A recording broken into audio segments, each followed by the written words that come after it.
6 medical കോളേജുകൾക്ക് medical കൗൺസിലിന്റെ അനുമതിയില്ല. കോഴ ആരോപണത്തിൽ ഉൾപ്പെട്ട കോളേജുകൾക്കും അനുമതി നിഷേധിച്ചു. Varkala SR college, Cherpulassery Kerala medical college എന്നിവയടക്കം 6 കോളേജുകൾക്കാണ് അനുമതിയില്ലാത്തത്. ഇതോടെ കേരളത്തിന് 1000-ഓളം മെഡിക്കൽ കോളേജുകൾ നഷ്ടമാകും. നടിയെ ആക്രമിച്ച കേസിൽ PC ജോർജ് MLAയും അന്വേഷണ സംഘം ചോദ്യം ചെയ്യും. കേസിൽ ദിലീപിനെ അറസ്റ്റ് ചെയ്തതിന് പിന്നിൽ ഗൂഢാലോചനയുണ്ട് എന്ന് PC ജോർജ് ആരോപിച്ചിരുന്നു. ഈ സാഹചര്യത്തിലാണ് പരാമർശത്തിന് കാരണമാകുന്ന തെളിവുകളടക്കമുള്ള കാര്യങ്ങളിൽ വ്യക്തത വരുത്താൻ PC ജോർജിനെയും ചോദ്യം ചെയ്യുന്നത്. സ്വകാര്യ ചാനലിന് നൽകിയ അഭിമുഖത്തിലായിരുന്നു ദിലീപിനെ ന്യായീകരിച്ചുകൊണ്ട് PC ജോർജ് MLA വിവാദ പരാമർശം നടത്തിയത്. ദിലീപിനെ കുടുക്കാൻ കോടിയേരി ബാലകൃഷ്ണനും ADGP B സന്ധ്യയും ഒരു തിയേറ്റർ ഉടമയും ഗൂഢാലോചന നടത്തിയെന്നായിരുന്നു പരാമർശം. മാത്രമല്ല, കാക്കാട്ട് ജയിലിൽ വെച്ച് പൾസർ സുനി കത്തയച്ചതിന് പിന്നിൽ ജയിൽ സൂപ്രണ്ടും ഗൂഢാലോചന നടത്തിയെന്നാരോപിച്ച് PC ജോർജ് മുഖ്യമന്ത്രിക്ക് കത്തയക്കുകയും ചെയ്തിരുന്നു. ഈ സാഹചര്യത്തിലാണ് അന്വേഷണ സംഘം PC ജോർജിൽ നിന്ന് മൊഴിയെടുക്കാൻ തീരുമാനിച്ചത്. Aluva rural SP AV George ഇക്കാര്യം അറിയിക്കുകയും ചെയ്തു. പ്രമാദമായ കേസിൽ ഒരു ജനപ്രതിനിധി തന്നെ പ്രതിക്ക് അനുകൂലമായി സംസാരിച്ചത് ഏതെങ്കിലും തെളിവുകളുടെ അടിസ്ഥാനത്തിലാണോ എന്ന് അന്വേഷണ സംഘം ചോദിച്ചറിയും.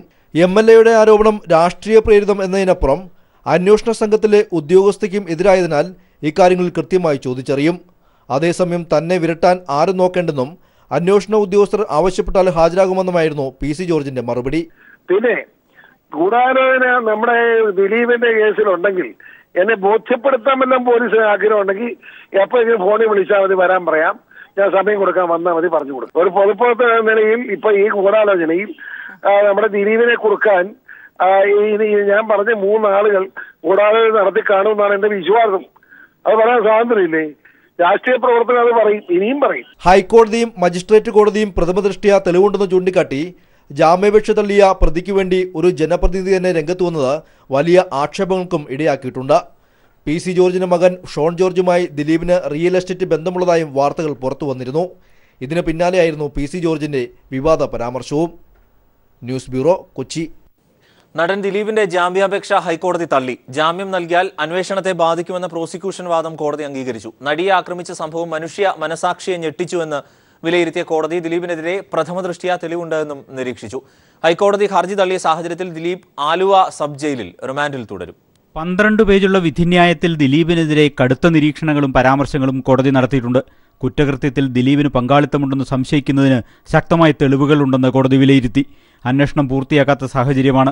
ഈ ഘട്ടത്തിൽ ജാമ്യം നൽകിയാൽ വലിയ സ്വാധീനമുള്ള പ്രതി തെളിവുകൾ നശിപ്പിക്കാനും സാക്ഷികളെ സ്വാധീനിക്കാനും ശ്രമിക്കും. കൂടുതൽ തെളിവുകൾ ശേഖരിക്കാനുണ്ടെന്ന പ്രോസിക്യൂഷന്റെ വാദവും കോടതി അംഗീകരിച്ചു.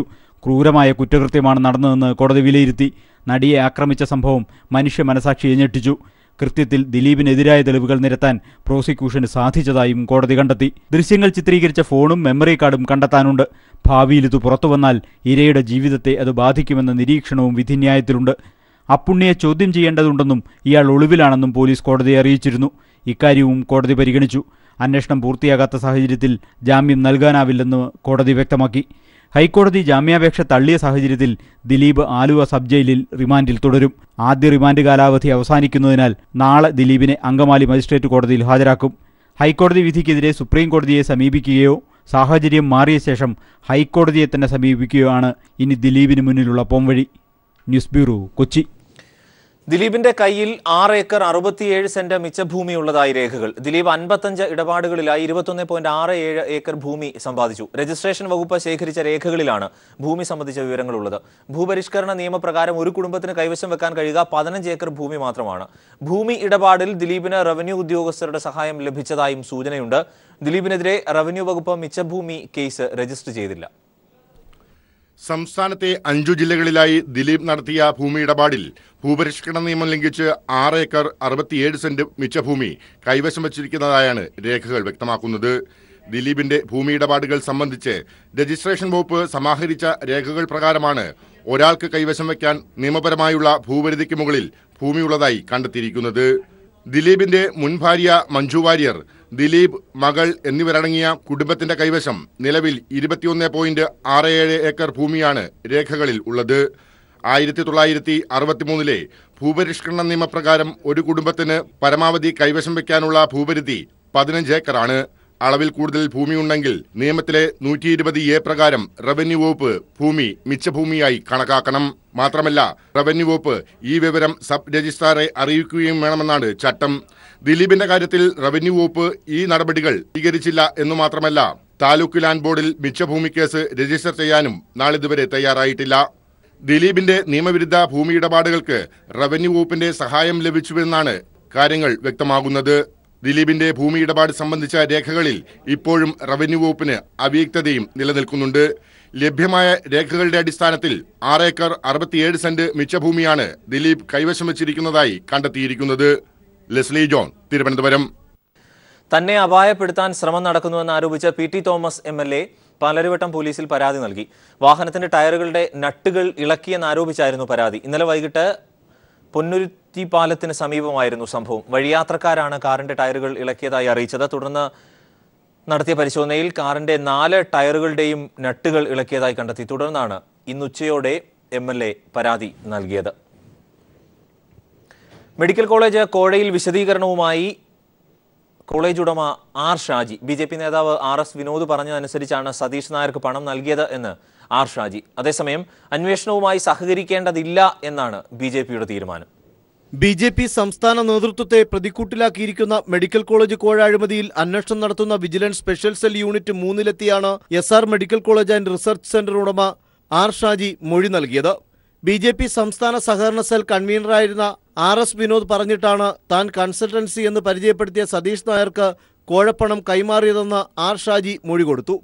മുഴുവൻ തുകയും സതീഷ് നായർ കൈപ്പറ്റിയെന്ന് പറഞ്ഞ ഷാജി നൽകിയ തുക എത്രയാണെന്നത് അന്വേഷണ ഉദ്യോഗസ്ഥരിൽ നിന്ന് മറച്ചുവെച്ചിരിക്കുകയാണ്. കൊടുത്ത പണത്തിന്റെ രേഖകൾ നോക്കിയ ശേഷം തുക അറിയിക്കാമെന്നും രേഖകൾ ഹാജരാക്കാമെന്നും ഷാജി വിജിലൻസ് SP ജയകുമാറിനോട് പറഞ്ഞു. ബി.ജെ.പി. ഭാരവാഹികളായ അന്വേഷണ കമ്മീഷൻ അംഗങ്ങൾ തന്നിൽ നിന്ന് മൊഴിയെടുത്തിരുന്നു. വേണാട് സർവീസ് സഹകരണ ബാങ്ക് പ്രസിഡന്റായ R.S. വിനോദിനോട് കോഴയുടെ കാര്യങ്ങൾ പറഞ്ഞിട്ടുണ്ടെന്നും ഷാജി വിജിലൻസിനോട് വെളിപ്പെടുത്തി. വേണാട് കോപ്പറേറ്റീവ് ബാങ്ക് നടത്തുന്ന R.S. വിനോദ് എന്ന് പറഞ്ഞ ഒരാളിനെ അവർ പരിചയപ്പെടുത്തുന്നത്, അയാൾ എന്നെ വന്ന് കാണുന്നതും അപ്പോൾ എൻ്റെ കൺസൾട്ടനെ കാണാൻ പറയുന്നു. അവർ തങ്ങളിൽ കാര്യങ്ങളെല്ലാം നടത്തുകയായിരുന്നു. R.S. വിനോദ് ബി.ജെ.പി. ഭാരവാഹി എന്നത് തനിക്ക് അറിയില്ലായിരുന്നു. എത്ര പണം നൽകിയെന്നത് ഓർമ്മയില്ല. താൻ ബി.ജെ.പിക്ക് പരാതി നൽകിയിട്ടില്ല. സതീഷ് നായരെ നേരിട്ടറിയില്ല. ഒരു ബി.ജെ.പി. നേതാവിനെയും തനിക്കറിയില്ല എന്നിങ്ങനെയുള്ള വർഷങ്ങളായി കേരളത്തിനകത്തും വിദേശത്തും വിവിധ ബിസിനസ്സുകളും കോളേജും മറ്റും നടത്തുന്ന ആർ ഷാജി പറയുന്ന ഈ കാര്യങ്ങൾ കോമൺ സെൻസ് ഉള്ള ആരും വിശ്വസിക്കില്ലെന്നും വിജിലൻസ് ചൂണ്ടിക്കാട്ടുന്നു. പക്ഷേ കോഴ ഇടപാടിൽ സതീഷ് നായർക്കെതിരെ ക്രിമിനൽ നടപടികളുമായി പോകുമെന്നും ഷാജി വ്യക്തമാക്കി. അതേസമയം ബി.ജെ.പി. നേതൃത്വത്തിന്റെ സമ്മർദ്ദത്തെ തുടർന്നാണ് ആർ ഷാജി മലക്കം മറിഞ്ഞതെന്നാണ് സൂചന. വിജിലൻസിന് മുന്നിൽ പോകേണ്ടതില്ലെന്ന് ബി.ജെ.പി. നേതാക്കൾ നിർദ്ദേശിച്ചെങ്കിലും ഒരു ബിസിനസ്സുകാരനെന്ന നിലയിൽ എനിക്ക് ഭയമുണ്ടെന്നും ഞാൻ പോകുമെന്നും എന്നാൽ ബി.ജെ.പിക്കെതിരെ ഒന്നും പറയുകയില്ലെന്നും ആർ ഷാജി രാവിലെ തന്നെ ബി.ജെ.പി. നേതൃത്വത്തെ അറിയിച്ചിരുന്നു. Sunil Arimanoor, news bureau, Thiruvananthapuram. ആറന്മുള മണ്ഡലത്തിലെ തെരഞ്ഞെടുപ്പ് ഫണ്ടിൽ തിരിമറി നടത്തിയതിന് ബി.ജെ.പി. സംസ്ഥാന ജനറൽ സെക്രട്ടറി M.T. രമേശിനെതിരെ പാർട്ടി തലത്തിൽ അന്വേഷണം ആരംഭിച്ചു. കേന്ദ്രത്തിൽ നിന്നും തെരഞ്ഞെടുപ്പ് ഫണ്ടിലേക്ക് ലഭിച്ച 87 ലക്ഷം രൂപയിൽ 35 ലക്ഷം രൂപയുടെ കണക്ക് ഹാജരാക്കിയില്ല എന്ന പരാതിയിലാണ് അന്വേഷണം. ആറന്മുള നിയമസഭാ മണ്ഡലത്തിൽ നിന്നും മത്സരിച്ച M.T. രമേശ് മണ്ഡലത്തിൽ ചിലവാക്കിയ തുകയിൽ 35 ലക്ഷം രൂപയുടെ കണക്ക് നൽകിയില്ല എന്ന പരാതിയിലാണ് നേതൃത്വം M.T. രമേശിനെതിരെ അന്വേഷണം ആരംഭിച്ചത്. 87 ലക്ഷം രൂപയായിരുന്നു കേന്ദ്ര നേതൃത്വം മണ്ഡലത്തിലെ തെരഞ്ഞെടുപ്പ് ചെലവിലേക്കായി നൽകിയിരുന്നത്. ഇതിൽ നിന്നാണ് 35 ലക്ഷം രൂപ അപ്രത്യക്ഷമായതും. ബി.ജെ.പി. ജില്ലാ പ്രസിഡന്റായിരുന്ന TR അജിത് കുമാറിനെയും അന്വേഷണ സമിതി വിളിച്ചു വരുത്തും. RSSും ഫണ്ട് തിരിമറിയിൽ ബി.ജെ.പി. നേതൃത്വത്തോടൊപ്പം ചേർന്നാണ് അന്വേഷണം നടത്തുന്നത്. മെഡിക്കൽ കോളേജ് അഴിമതിയിൽ M.T. രമേശിന്റെ പേര് ഇതിനോടകം ഉയർന്നു വന്നിരുന്നു. അതിനിടയിലാണ് തിരഞ്ഞെടുപ്പ് ഫണ്ടിന്റെ കണക്ക് നൽകിയില്ല എന്ന പരാതിയിലും M.T. രമേശിനെതിരെ അന്വേഷണം ആരംഭിച്ചത്. News bureau, Pathanamthitta. ബി.ജെ.പി. നേതാക്കളുടെ കോഴ ഇടപാടിൽ കേരളത്തിന്റെ സംഘടനാ ചുമതലയുള്ള നേതാക്കളിൽ നിന്ന് അധ്യക്ഷൻ അമിത്ഷാ വിശദീകരണം തേടി. സംഘടനാ ചുമതലയുള്ള നേതാക്കളായ ഭൂപേന്ദർ യാദവ്, നളീൻ കട്ടിൽ എന്നിവരുമായി രാജസ്ഥാനിലാണ് അമിത്ഷാ ചർച്ച നടത്തിയത്. സംസ്ഥാന നേതാക്കളുടെ സ്വത്ത് ഇടപാടുകളിൽ RSS കേന്ദ്ര നേതൃത്വത്തെ അതൃപ്തി അറിയിച്ചു. അമിത്ഷാ ദില്ലിയിലെത്തിയ ശേഷം സംസ്ഥാന നേതൃമാറ്റം ചർച്ച ചെയ്യും. കോഴ വാങ്ങിയതിന് പാർട്ടിയിൽ നിന്ന് പുറത്താക്കപ്പെട്ട R.S. വിനോദിന് മാത്രമേ പങ്കുള്ളൂവെന്ന സംസ്ഥാന ബി.ജെ.പി. നേതൃത്വത്തിന്റെ നിലപാടിൽ കേന്ദ്ര നേതൃത്വം അമർഷത്തിലാണ്. JP നദ്ദ, രാജീവ് പ്രതാപ് റൂഡി എന്നിവരടങ്ങിയ കേന്ദ്രത്തിന്റെ പ്രാഥമിക അന്വേഷണ സമിതി ജില്ലാ നേതാക്കൾ വരെ കോടികളുടെ അഴിമതി നടത്തിയെന്നാണ് ദേശീയ നേതൃത്വത്തെ അറിയിച്ചത്. അഴിമതിയും റിപ്പോർട്ട് ചോർച്ചയും വിഭാഗീയതയിലൂടെ തകർന്ന നേതൃത്വം എന്ന നിലപാടിലുറച്ച RSS സംസ്ഥാന ബി.ജെ.പി. നേതാക്കളുടെ സ്വത്തിടപാടുകളിൽ രഹസ്യ പരിശോധന നടത്തിയിരുന്നു. കേരളത്തിന് പുറത്തും നേതാക്കളുടെ സ്വത്തിടപാടുകളിലെ അതൃപ്തി RSS നേതൃത്വം കേന്ദ്രത്തെ അറിയിച്ചു. കോടികളുടെ കോഴയിടപാടിൽ കേരളത്തിന്റെ സംഘടനാ ചുമതലയുള്ള നേതാക്കളായ ഭൂപേന്ദ്ര യാദവ്, നളിൻകുമാർ കട്ടിൽ എന്നിവരിൽ നിന്ന് രാജസ്ഥാനിലെത്തിയ അമിത്ഷാ വിശദീകരണം തേടി. RS വിനോദിന് പാർട്ടിയുമായി അടുത്ത ബന്ധം ഉണ്ടാക്കാനായത് കുമ്മനം രാജശേഖരൻ അധ്യക്ഷനായ ശേഷമെന്നാണ് ദേശീയ സംഘടനാ നേതാക്കളുടെയും വിലയിരുത്തൽ. റിപ്പോർട്ട് ചോർന്നതിൽ ആരോപണം നേരിടുന്ന ജനറൽ സെക്രട്ടറി VV രാജേഷ് ഉൾപ്പെടെ 4 ജനറൽ സെക്രട്ടറിമാരുടെ സ്ഥാനചലന ആവശ്യവും RSS ഉയർത്തി. ദില്ലിയിൽ അമിത്ഷാ മടങ്ങിയെത്തിയുടൻ സംസ്ഥാന നേതൃത്വത്തിലെ അഴിച്ചുപണിക്ക് തുടക്കമാകുമെന്നാണ് വിവരം. കോഴ ആരോപണം കൈകാര്യം ചെയ്യുന്നതിൽ സംസ്ഥാന അധ്യക്ഷന് വൻ വീഴ്ച സംഭവിച്ചു എന്ന് തന്നെയാണ് ദേശീയ നേതൃത്വത്തിന്റെ വിലയിരുത്തൽ. എന്നാൽ കുമ്മനം രാജശേഖരനു പകരം മറ്റൊരു നേതാവിനെ ഉയർത്തിക്കാട്ടാനാകാത്തത് ദേശീയ നേതൃത്വത്തെ പ്രതിരോധത്തിലാക്കുന്നു. മനുശങ്കർ, ദില്ലി. People impact. സൈന്യത്തിൽ ജോലി വാഗ്ദാനം ചെയ്ത പണം തട്ടിയ കേസിൽ BJP നേതാവ് MP രാജനെതിരെ പോലീസ് കേസെടുത്തു. ജാമ്യമില്ലാ വകുപ്പുകൾ പ്രകാരം കുറ്റ്യാടി പോലീസാണ് കേസ് രജിസ്റ്റർ ചെയ്തത്. ഈ വാർത്ത നേരത്തെ പീപ്പിൾ TV ആണ് പുറത്തുവിട്ടത്. സൈന്യത്തിൽ ജോലി വാഗ്ദാനം ചെയ്ത് RSS ശാഖാ മുഖ്യശിക്ഷകായ കക്കട്ടിലെ അശ്വതിൽ നിന്നും BJP മേഖലാ സെക്രട്ടറി MP രാജൻ കോഴ വാങ്ങിയ വാർത്ത പീപ്പിൾ TV ആണ് പുറത്തുവിട്ടത്. 1,40,000 രൂപയാണ് MP രാജൻ വാങ്ങിയത്. ജോലി ലഭിക്കാത്തതിനെ തുടർന്ന് പണം തിരികെ ചോദിച്ചപ്പോൾ MP രാജനും സംഘവും ചേർന്ന് അശ്വന്തിനെ മർദ്ദിച്ചു. പീപ്പിൾ വാർത്തയെ തുടർന്ന് കുറ്റ്യാടി CI പരാതിക്കാരുടെ മൊഴി രേഖപ്പെടുത്തിയ ശേഷം MP രാജനെതിരെ കേസ് രജിസ്റ്റർ ചെയ്തു. ജാമ്യമില്ലാ വകുപ്പുകൾ പ്രകാരമാണ് കേസ്. MP രാജനും സംഘവും ജോലി വാഗ്ദാനം ചെയ്ത് നിരവധി യുവാക്കളിൽ നിന്ന് പണം വാങ്ങിയിട്ടുണ്ടെന്ന് അശ്വന്ത് പീപ്പിളിനോട് പറഞ്ഞു. ഇതുപോലത്തെ ഒട്ടനവധി പ്രവർത്തകർ ഇവിടെ ഉണ്ട്. അവരെയൊക്കെ അടിച്ചമർത്തുകയും ഇതിന്റെ ഫലമായി അവരൊന്നും ഇതൊന്നും പുറത്തു പറയുന്നില്ല. ഇങ്ങനെ എന്നെ പോലെ വഞ്ചിക്കപ്പെട്ട കുറെ ആൾക്കാർ ഈ നാട്ടിൽ ഇപ്പോഴും ഉണ്ട്. വയനാട്, കണ്ണൂർ, കോഴിക്കോട് ജില്ലകളുടെ ചുമതലയുള്ള മേഖലാ സെക്രട്ടറിയാണ് രാജൻ. ഇയാൾക്കെതിരെ അശ്വന്തും കുടുംബവും BJP ജില്ലാ കമ്മിറ്റിക്കും സംസ്ഥാന പ്രസിഡന്റ് കുമ്മനം രാജശേഖരനും നേരിട്ട് പരാതി നൽകിയിരുന്നു. എന്നാൽ യാതൊരു നടപടിയും നേതൃത്വത്തിന്റെ ഭാഗത്തുനിന്നും ഉണ്ടായില്ലെന്നും ഇവർ പറയുന്നു. PV കുട്ടൻ, കോഴിക്കോട്. 6 മെഡിക്കൽ കോളേജുകൾക്ക് മെഡിക്കൽ കൗൺസിലിന്റെ അനുമതിയില്ല. കോഴ ആരോപണത്തിൽ ഉൾപ്പെട്ട കോളേജുകൾക്കും അനുമതി നിഷേധിച്ചു. Varkala SR college, Cherpulassery Kerala medical college എന്നിവയടക്കം 6 കോളേജുകൾക്കാണ് അനുമതി ഇല്ലാത്തത്. ഇതോടെ കേരളത്തിന് 1000-ഓളം മെഡിക്കൽ സീറ്റുകൾ നഷ്ടമാകും. PV കുട്ടൻ ചേരുന്നു. കുട്ടൻ, മറ്റു വിവരങ്ങൾ കൂടി. അരുൺ, BJP നേതാക്കൾ ഉൾപ്പെട്ട മെഡിക്കൽ കോളേജ് വിവാദത്തിൽ കുടുങ്ങിയ Varkala SR medical college, Cherpulassery Kerala medical college ഉൾപ്പെടെയുള്ള 7 മെഡിക്കൽ കോളേജുകൾക്കാണ് മെഡിക്കൽ കൗൺസിൽ ഓഫ് ഇന്ത്യ പ്രവേശനാനുമതി നിഷേധിച്ചിരിക്കുന്നത്. Thodupuzha Al Azhar, Pathanamthitta mount Zion, Wayanad DM, Idukki government medical college, Kannur medical college എന്നിവയാണ് മറ്റ് കോളേജുകൾ. അടിസ്ഥാന സൗകര്യങ്ങൾ ഇല്ല എന്ന കാരണം ചൂണ്ടിക്കാട്ടിയാണ് MCI ഈ മെഡിക്കൽ കോളേജുകളുടെ പ്രവേശനാനുമതി നിഷേധിച്ചിരിക്കുന്നത്. ഈ കോളേജുകൾ MCI മാനദണ്ഡങ്ങൾ പാലിക്കുന്നില്ലെന്ന് മെഡിക്കൽ കൗൺസിൽ നടത്തിയ മുൻ പരിശോധനകളിലും തെളിഞ്ഞിരുന്നു. Kannur medical college, Idukki government medical college, mount Zion medical college എന്നീ കോളേജുകളിൽ 1 വർഷത്തെ പ്രവേശനവും മറ്റ് 4 മെഡിക്കൽ കോളേജുകളിലെ വരുന്ന 2 വർഷത്തെ പ്രവേശനവുമാണ് MCI തടഞ്ഞിരിക്കുന്നത്. ഇതോടെ സംസ്ഥാനത്ത് 1000-ഓളം MBBS സീറ്റുകൾ നഷ്ടമാകും. അരുൺ, PV കുട്ടൻ വിവരങ്ങൾ നൽകിയത്. വീട്ടമ്മയെ പീഡിപ്പിച്ചു എന്ന കേസിൽ റിമാൻഡിലായ M. വിൻസെന്റിന്റെ ജാമ്യാപേക്ഷ പരിഗണിക്കുന്നത് കോടതി നാളത്തേക്ക് മാറ്റി. പോലീസിന്റെ കസ്റ്റഡി അപേക്ഷയിലും നെയ്യാറ്റിൻകര മജിസ്ട്രേറ്റ് കോടതി നാളെ വിധി പറയും. അതേസമയം വിൻസെന്റിനെതിരായ രേഖകൾ പ്രതിഭാഗത്തിന് നൽകാൻ പ്രോസിക്യൂഷനോട് കോടതി ആവശ്യപ്പെട്ടു. തുടരന്വേഷണത്തിന്റെ ഭാഗമായി MLA 5 ദിവസത്തേക്ക് കസ്റ്റഡിയിൽ വേണം എന്നായിരുന്നു പോലീസിന്റെ ആവശ്യം. M. വിൻസെന്റ് MLA നാളെ നേരിട്ട് ഹാജരാക്കാനും കോടതി ഉത്തരവിട്ടു. അന്തസ്സുള്ള സംഘടനയാണ് എങ്കിൽ വിൻസെന്റിനെ രാജിവെപ്പിക്കണമെന്ന് VS അച്യുതാനന്ദൻ. കേസിൽ ഗൂഢാലോചന ഉണ്ട് എന്ന വാദം വിൻസെന്റിനെ രക്ഷിക്കാനുള്ള നാണംകെട്ട ശ്രമമാണ് എന്നും VS പറഞ്ഞു. അന്തസ്സുള്ള സംഘടനയാണെങ്കിൽ ആ സംഘടനയിൽ പെടുന്ന ആളുകളെ സംബന്ധിച്ച് ഇതേപോലുള്ള ചീത്ത അഭിപ്രായം വന്നു കഴിഞ്ഞാൽ അതിന് എതിരായിട്ടുള്ള കർശനമായ നടപടി സ്വീകരിക്കാൻ ആ സംഘടനയുടെ ബാധ്യതയല്ലേ അത് സ്വീകരിക്കുക എന്നുള്ളത്. സ്വന്തം അനുയായിയെ രക്ഷപ്പെടുത്താൻ വേണ്ടിയിട്ടുള്ള നാണംകെട്ട അഭിപ്രായങ്ങൾ പറയുകയാണ്. NCP സംസ്ഥാന അധ്യക്ഷൻ ഉഴവൂർ വിജയന് രാഷ്ട്രീയ കേരളം കണ്ണീരോടെ വിട നൽകി. സംസ്കാര ചടങ്ങുകൾ ഉഴവൂർ കുറിച്ചിത്താനത്തെ വീട്ടുവളപ്പിൽ സംസ്ഥാന ബഹുമതികളോടെ നടന്നു. മുഖ്യമന്ത്രി പിണറായി വിജയൻ ഉൾപ്പെടെ നിരവധി പ്രമുഖർ സംസ്കാര ചടങ്ങിൽ പങ്കെടുത്തു. ഹാസ്യവും ആക്ഷേപഹാസ്യവും കുറുക്കിക്കൊള്ളുന്ന രാഷ്ട്രീയ പ്രയോഗങ്ങളും നിറഞ്ഞ വാക്ചാതുരിയിലൂടെ ജനഹൃദയങ്ങളിൽ ഇടം നേടിയ ഉഴവൂരിനെ യാത്രാമൊഴിയേകാൻ നിരവധി പേരാണ് കുറിച്ചിത്താനത്തെ വീട്ടിലേക്ക് ഒഴുകിയെത്തിയത്. മുഖ്യമന്ത്രി പിണറായി വിജയൻ ഉഴവൂരിന് അന്തിമോപചാരമർപ്പിച്ച ശേഷം ദുഃഖാർത്തരായ കുടുംബാംഗങ്ങളെ ആശ്വസിപ്പിച്ചു. മന്ത്രിമാരായ professor C Raveendranath, Mathew T Thomas, Kadannappally Ramachandran, മുൻ മന്ത്രി കെ എം മാണി, NCP ദേശീയ നേതാവ് താരിഖ് അൻവർ, CPI സംസ്ഥാന സെക്രട്ടറി കാനം രാജേന്ദ്രൻ, VN വാസവൻ തുടങ്ങിയ വിവിധ പാർട്ടി നേതാക്കൾ ഉഴവൂർ വിജയന് അന്തിമോപചാരം അർപ്പിക്കാനെത്തിയിരുന്നു. കുറിച്ചിത്താനത്തെ വീട്ടുവളപ്പിൽ ഔദ്യോഗിക ബഹുമതികളോടെയായിരുന്നു സംസ്കാര ചടങ്ങുകൾ.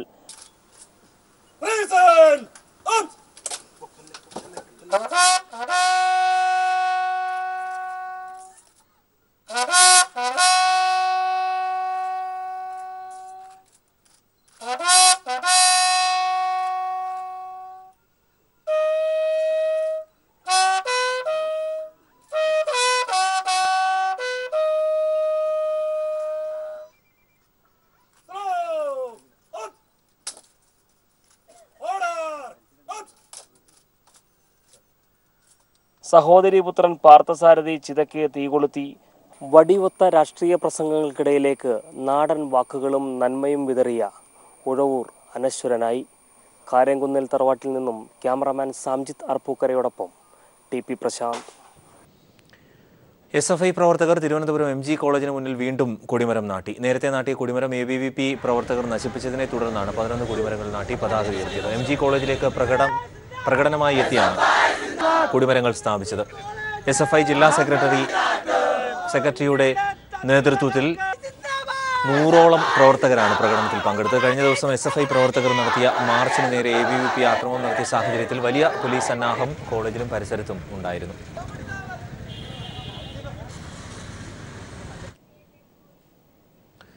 പ്രവാസികളുടെ മൃതദേഹം നാട്ടിലെത്തിക്കുന്നതിന് 48 മണിക്കൂർ മുൻപ് വിമാനത്താവളത്തിൽ അറിയിച്ചിരിക്കണം എന്ന വിവാദ സർക്കുലർ ഹൈക്കോടതി റദ്ദാക്കി. ഇനി മുതൽ 12 മണിക്കൂർ മുൻപ് ബന്ധപ്പെട്ട വിമാനത്താവളത്തിൽ അറിയിച്ചാൽ മതിയാകും. മരിച്ചവരെ മാന്യമായി സംസ്കരിക്കുക എന്നത് ഭരണഘടനാപരമായ അവകാശമാണ് എന്ന് കോടതി പറഞ്ഞു. വിവാദ സർക്കുലറിനെതിരെ അബുദാബിയിലെ യൂണിവേഴ്സൽ ഹോസ്പിറ്റൽ മാനേജർ ഹനിൽ സജാദാണ് ഹൈക്കോടതിയെ സമീപിച്ചത്. ഭരണഘടനയുടെ 21ാം അനുച്ഛേദം മരണമടഞ്ഞവർക്ക് മാന്യമായ സംസ്കാരം ഉറപ്പാക്കണമെന്ന് നിഷ്കർഷിക്കുന്നതായി ഹർജിയിൽ ചൂണ്ടിക്കാട്ടിയിരുന്നു.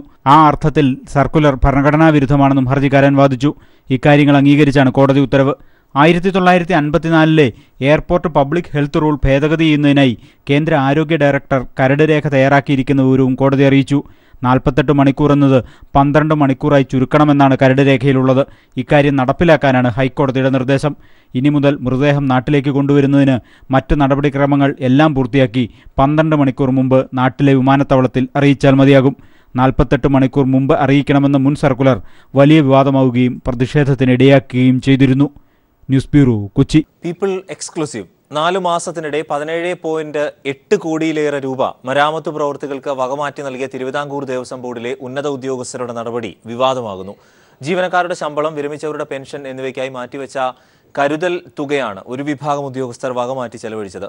ദേവസ്വം ബോർഡ് പോലും അറിയാതെ ചില ഉദ്യോഗസ്ഥർ അതീവ രഹസ്യമായാണ് തുക വകമാറ്റിയത്. ഇതോടെ ദേവസ്വം ബോർഡിലെ ഒരു വിഭാഗം ഉദ്യോഗസ്ഥരും ചില കരാറുകാരും തമ്മിലുള്ള അവിശുദ്ധ ബന്ധം മറനീക്കി പുറത്തു വന്നു. ദേവസ്വം ജീവനക്കാർക്ക് വരുന്ന നവംബർ, ഡിസംബർ, 2018 ജനുവരി എന്നീ മാസങ്ങളിലെ ശമ്പളത്തിനും വിരമിച്ചവർക്കുള്ള പെൻഷനുമായി ധനലക്ഷ്മി ബാങ്കിൽ മുൻകൂറായി നിക്ഷേപിക്കേണ്ട 18 കോടി രൂപയാണ് വകമാറ്റി അനുവദിച്ചത്. ഏപ്രിൽ 7.5 കോടി, മെയ്യിൽ 3.5 കോടി, ജൂണിൽ 3.75 കോടി, ജൂലൈയിൽ 3.5 കോടി എന്നിങ്ങനെയാണ് ചില ഉദ്യോഗസ്ഥർ അവരുടെ പ്രത്യേക താൽപര്യപ്രകാരം മരാമത്ത് പ്രവൃത്തികൾക്കായി അനധികൃതമായി അനുവദിച്ചത്. ദേവസ്വം ബോർഡിന്റെ അനുമതിയില്ലാതെ കമ്മീഷണറും ചീഫ് എഞ്ചിനീയറും ദേവസ്വം അക്കൌണ്ട്സ് ഓഫീസറും ചേർന്ന മരാമത്ത് പ്രവൃത്തികൾക്കായി തുക സ്വന്തം ഇഷ്ടപ്രകാരം അനുവദിക്കുകയായിരുന്നു. ബോർഡ് അനുമതിയോടെ ഫിനാൻസ് ആൻഡ് അക്കൌണ്ട്സ് ഓഫീസറാണ് 25,000 രൂപയ്ക്ക് മുകളിലുള്ള ഏത് തുകയും അനുവദിക്കേണ്ടത്. മരാമത്തിലെ ചില ഉന്നത ഉദ്യോഗസ്ഥരുമായി കരാറുകാർക്കുള്ള അവിശുദ്ധ ബന്ധത്തെ തുടർന്ന് ശബരിമലയടക്കം ദേവസ്വം ബോർഡിന് കീഴിലെ പ്രമുഖ ക്ഷേത്രങ്ങളിലെ മരാമത്ത് പ്രവൃത്തി നിരവധി വർഷങ്ങളായി ഏതാനും ചില കരാറുകാർക്ക് മാത്രമാണ് ലഭിക്കുന്നത്. ഈ കരാറുകാർക്ക് അതിവേഗം ബിൽ തുക പാസാക്കി കൊടുക്കാനും മറ്റും പ്രത്യേക താൽപര്യവും ഉദ്യോഗസ്ഥർ കാട്ടുന്നുണ്ട്. തങ്ങൾക്ക് കിട്ടേണ്ട വിഹിതം വൈകാതിരിക്കാനാണ് ഇത്തരമൊരു നടപടിയെന്നും ആരോപണമുണ്ട്. കഴിഞ്ഞ ദിവസം 3 കോടി രൂപ കിട്ടാനുണ്ടെന്ന് ചൂണ്ടിക്കാട്ടി ഒരു കരാറുകാരൻ വക്കീൽ നോട്ടീസ് അയച്ചിട്ടുമുണ്ട്. ഇതിനു പിന്നിലും മറ്റു ചില താൽപര്യങ്ങളാണെന്ന ആക്ഷേപമുയർന്നു. അതിനിടെ അടുത്ത് വിരമിക്കുന്ന ചീഫ് എഞ്ചിനീയർക്കും ദേവസ്വം അക്കൌണ്ട്സ് ഓഫീസർക്കും ചില കരാറുകാർ സെപ്റ്റംബർ 30 പത്തനംതിട്ടയിലെ ഒരു നക്ഷത്ര ഹോട്ടലിൽ യാത്രയപ്പ് സൽക്കാരവും ഒരുക്കിയിട്ടുണ്ട്. അടുത്തിടെ വിരമിക്കാനിരിക്കുന്ന ഉദ്യോഗസ്ഥൻ മുമ്പ് സാമ്പത്തിക ഇടപാടുമായി ബന്ധപ്പെട്ട് അച്ചടക്ക നടപടിക്ക് വിധേയനായിരുന്നു. വിജേഷ് നടുവിൽ, പത്തനംതിട്ട. പകർച്ചപ്പനിക്ക് പിന്നാലെ കോഴിക്കോട് തീരപ്രദേശത്ത് മലമ്പനി സ്ഥിരീകരിച്ചു. വെള്ളയിൽ കടപ്പുറത്താണ് ആശങ്ക പടർത്തി തദ്ദേശീയ മലമ്പനി സ്രോതസ് കണ്ടെത്തിയത്. സംസ്ഥാനത്തിന് പുറത്തുപോയി വരുന്നവരിൽ നിന്നല്ലാതെ മലമ്പനി റിപ്പോർട്ട് ചെയ്തത് ഗൗരവത്തോടെ കാണുന്നതായി ആരോഗ്യവകുപ്പ് ഡയറക്ടർ അറിയിച്ചു. ശ്രീകാര്യം ഭവടിക്കോണത്തും വട്ടവിളയിലും നാളെ CPIM-ന്റെ പ്രതിഷേധ യോഗങ്ങൾ. CPIM പ്രവർത്തകരായ അരുൺ ഗാന്ധിപുരത്തെയും അരുണിനെയും RSS പ്രവർത്തകർ ആക്രമിച്ചതിനെ തുടർന്നാണ് പ്രതിഷേധം. DYFI നേതാക്കളായ 2 പേരെയും ഗുരുതര പരിക്കുകളോടെ മെഡിക്കൽ കോളേജ് ആശുപത്രിയിൽ പ്രവേശിപ്പിച്ചു. രാത്രി 8 മണിയോടെയായിരുന്നു സംഭവം.